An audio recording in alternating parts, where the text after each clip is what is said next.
Kung mayroon kayong mga kapamilya, kaibigan, kapuso, kapatid na babae, para po sa inyo ang video na ito. Share nyo na rin ito sa kanila, baka sakaling may makuha sila dahil napakahalagang malaman po natin ang mga sakit na po pwedeng magkaroon sa dibdib ng babae. Hali kayo, pag-usapan natin yan. Lagi pinapaalaala na kapag mayroon po napapansing kakaiba sa inyong mga katawan, pinakamainam na mapatingnan po yan. Lalo sa mga kababaihan, mayroong ilang uri ng bukol na pwedeng magkaroon sa inyong mga dibdib. Hatiin po natin ang mga breast masses sa dalawang uri, benign at malignant. Kapag sinabi natin kasing bukol po pwedeng mayroong mabait, yan yung benign, at malignant yun yung kumakalat. Ibig sabihin, hindi porke mayroon kayong nakitang bukol dyan sa inyong mga dibdib ay malignant na agad o cancerous na agad. Ang good news, kung makakatch po natin early, mas maganda ang prognosis. O sige, puntahan po natin muna yung mga benign. Example ng benign ay ang fibroadenoma.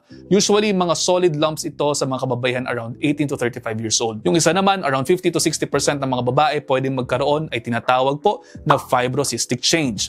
Kumbaga, exaggerated response yan ng breast tissue sa pagbabago ng hormones. Pwede din pong maapektuhan nito ang mga babae ages 20 to 50 years old. Unusual naman ito sa mga nagmenopause na.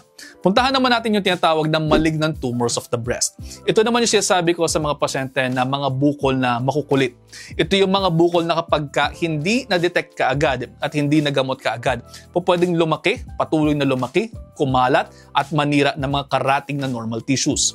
Kapag hindi pa naagapan ang pagkalat ito, pwedeng pumunta sa mga lymph nodes o mga kulani at pwedeng kumalat yan sa iba't ibang bahagi ng katawan.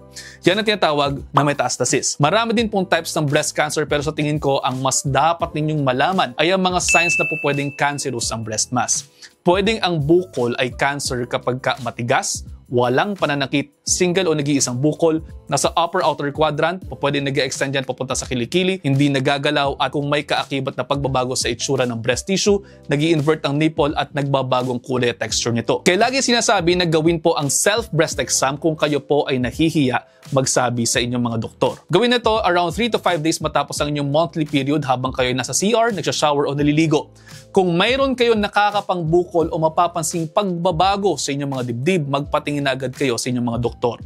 Pwedeng magpasagawa muna tayo ng ultrasound para sa unang examination, at kung kakailanganin po, pwedeng magpamammogram o biopsy ang inyong mga doktor para makasigurado sa diagnosis. Bukod naman sa benign at malignant tumors, meron din namang iba pang mga kondisyon. Pwedeng nagkakaroon ng infection sa dibdib. Kaya again, best na magpatingin kayo sa inyong mga doktor. Para naman po makaiwas sa mga sakit na yan, umiwas na kayo sa pag-inom ng alak.